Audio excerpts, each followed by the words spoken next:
Now next topic of the male external genital organs, that is penis.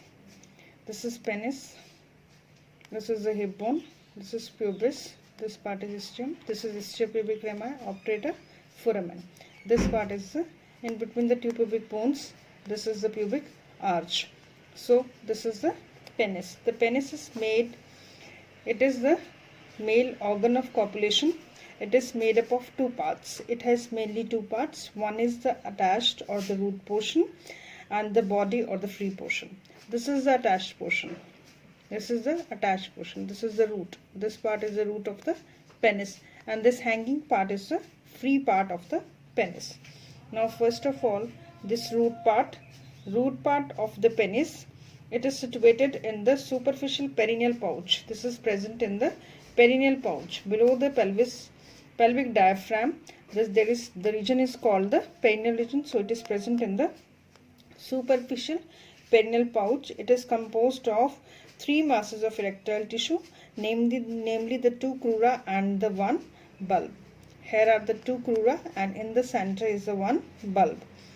Each crus is firmly attached to the margin of the pubic arch.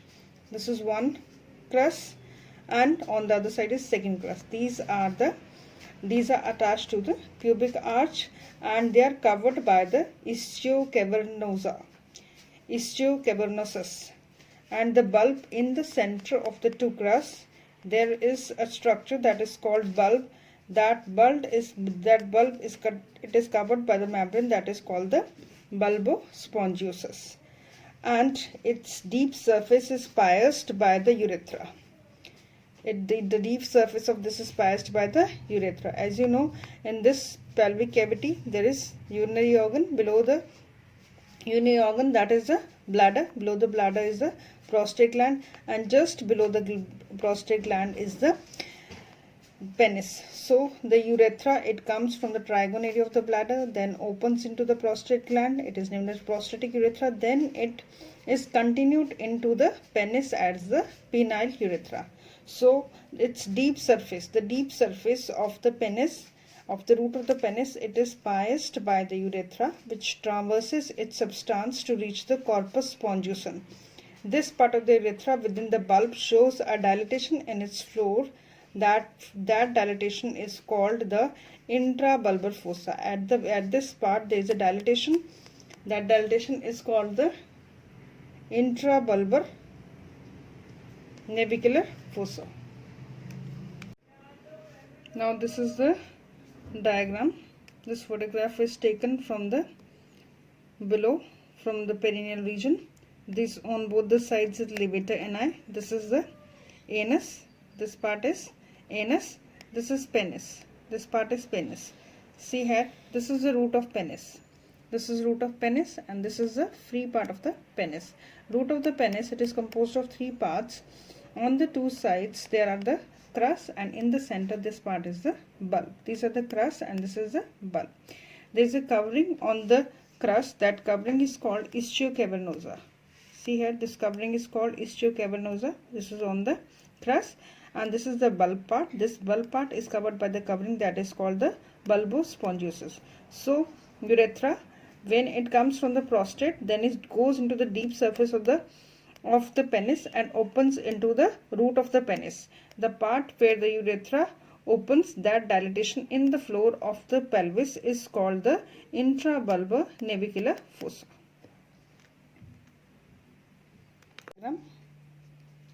This is penis. This is the root of penis. Root of penis has three parts. On both the side is the crus covered by the ischiocavernosa, and in the center is the bulb of the penis that is covered by the bulbospongiosus. And this part is present in the root is present in the superficial perineal pouch. Then this is the hanging part of the penis. This is the hanging part of the penis. Then crus will continue into the crura, and bulb will continue downward in the center. This is the free part. From here to the downwards, this is the free part.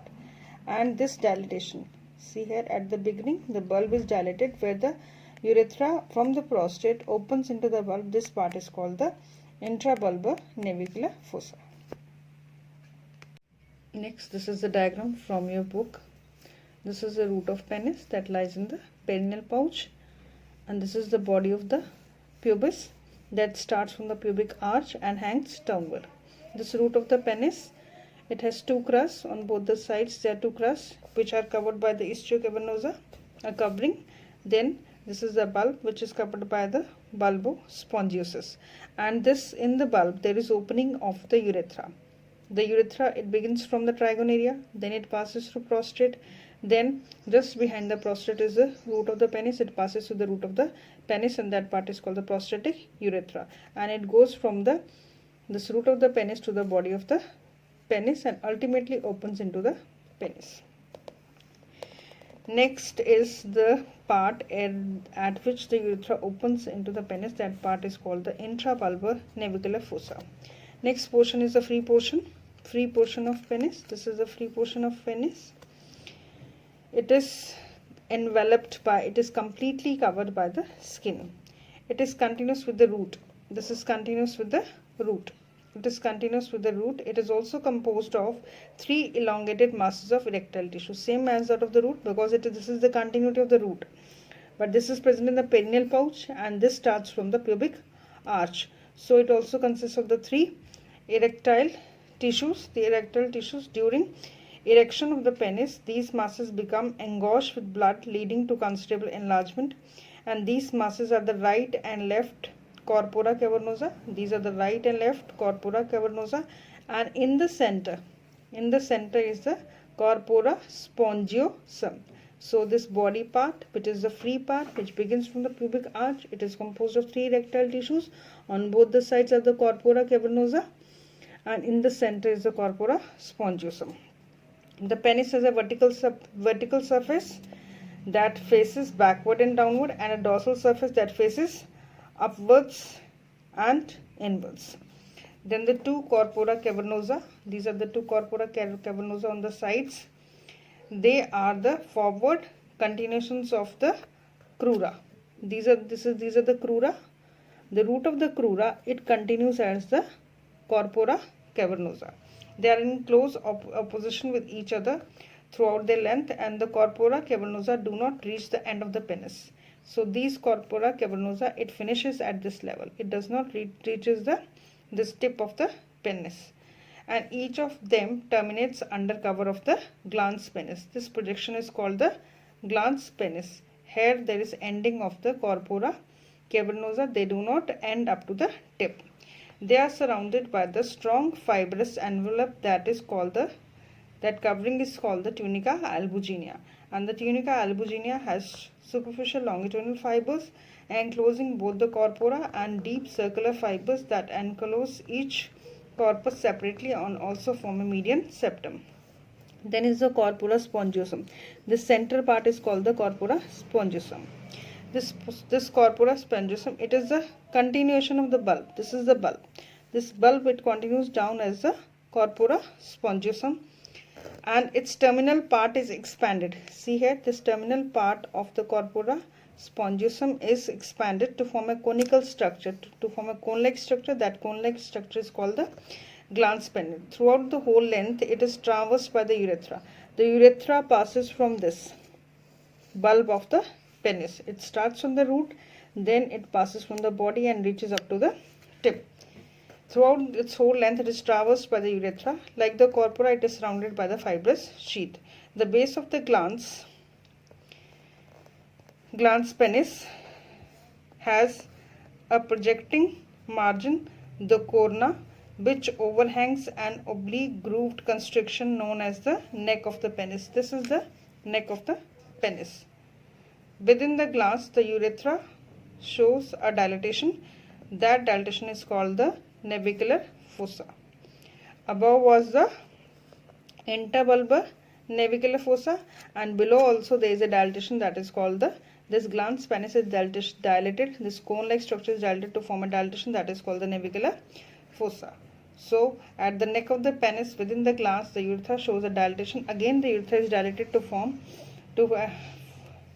that is called the navicular fossa. Now quick revision of root and the free part. This is the root of the penis. This is the free part of penis. behind is scrotum. These are both thighs. This is the pubic arch. From the pubic arch hangs the free part, and this the root part is present in the superficial perineal pouch. Perineum region is the region present below the pelvic diaphragm. The root consists of two crus. In the center of the two crus there is a bulb. Then each crus, it continues as a corpora cavernosa, and bulb, it continues as a corpora spongiosum, and from the corpora spongiosum there the urethra passes from the corpora spongiosum, and the corpora cavernosa on both the sides, they end at this point, at the level of the glans penis. This conical projection is called glans penis, and this is the continuation of the corpora spongiosum. This is glans penis. So here again there is dilatation of urethra. See here, urethra का diameter यहाँ पे बढ़ रहा है. So it is, this dilatation is called the navicular fossa, and the beginning part जहाँ पे urethra इसमें enter करता है, above it is prostate gland. Above the prostate gland is the urinary bladder. From the prostate gland it enters into the root of the penis. At that point, entry point also urethra is dilated, and at the ending point also the diameter is more. It is called the navicular fossa. Above is the bulbar navicular fossa, and below is the navicular fossa. The skin covering the penis is very thin and dark in color. It is loosely connected with the facial sheath of the organ. At the neck, this is the neck, the skin, it is folded to form the prepuce. Thus the skin of the near the glans penis, this region is neck, the skin is folded to form the prepuce.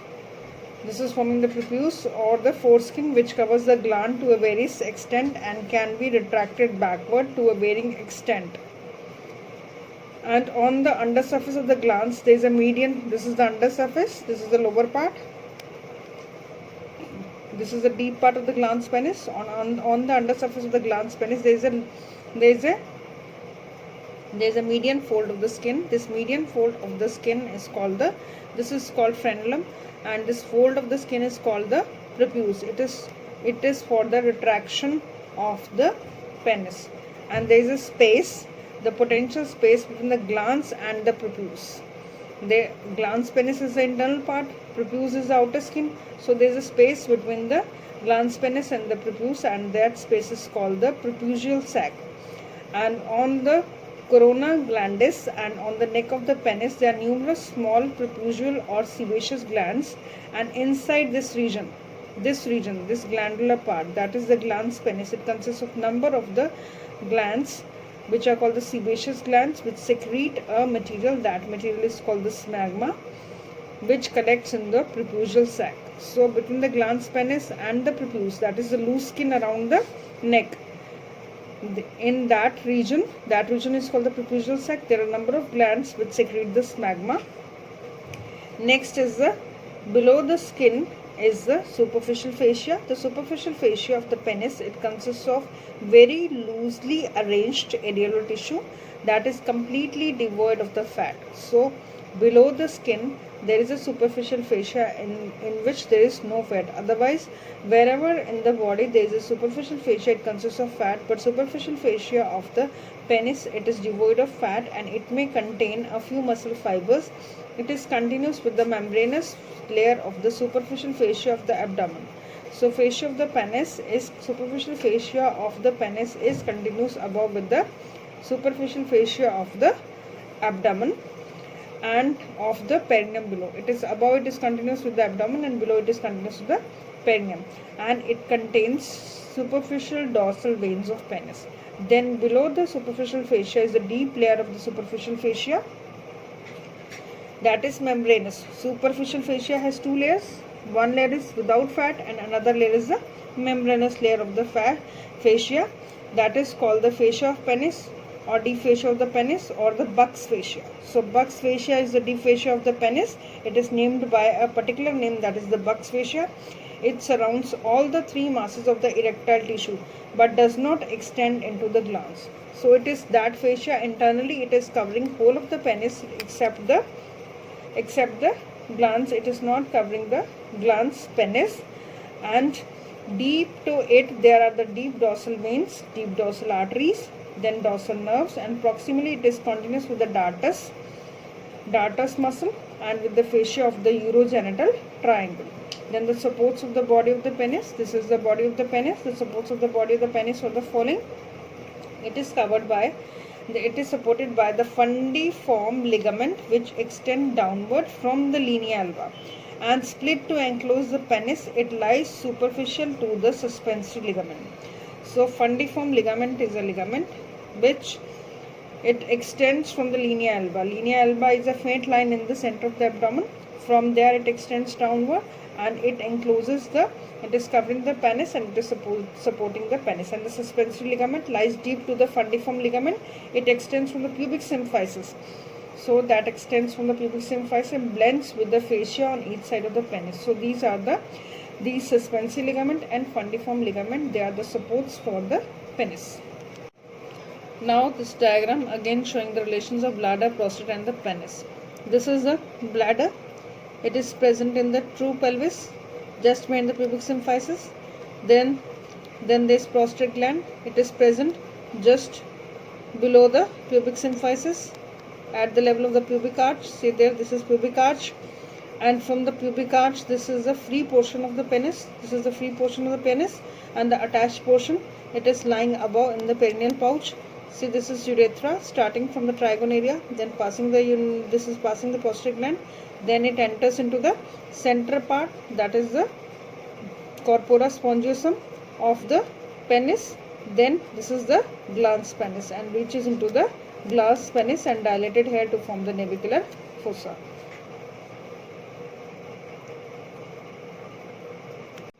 Arteries of the penis, that is arterial supply of the penis.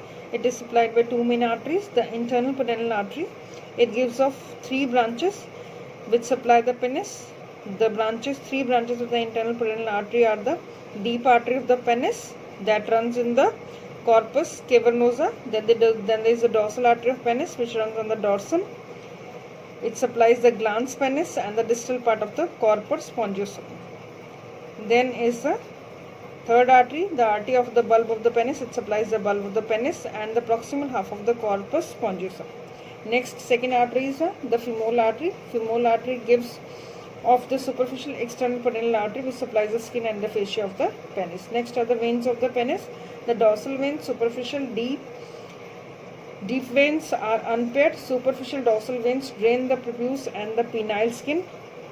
It runs back in subcutaneous tissue and inclines to the right or the left before it opens into one of the external pudendal veins. Then the deep dorsal veins, they lie deep to the buccal fascia. It receives blood from the glans penis and corpora cavernosa of the penis and courses back in midline between the paired dorsal arteries. Then near the root of the penis, it passes deep to the suspensory ligament and through a gap between the arcuate pubic ligament and anterior margin of the perineal membrane. It divides into right and left branches which connect below the pubic symphysis and the internal pudendal vein and ultimately enter the prostatic plexus. Next is the nerve supply. Nerve supply, it receives sensory nerve supply to the penis is derived from the dorsal nerve of the penis and the ilioinguinal nerve. And the muscle of the root of the penis are supplied by the perineal branch of the pudendal nerve. Then is the autonomic nerves. They are derived from the pelvic plexus via the prostatic plexus. And the sympathetic nerves, they are vasoconstrictors, and parasympathetics, they are the vasodilators. Next is the lymphatic drainage. The lymphatic drainage of the penis, it is into the glans penis. It drains to the deep inguinal lymph nodes. They are also called the lymph nodes of the Cloquet. And the lymphatics from the rest of the penis, they drain to the superficial lymph nodes.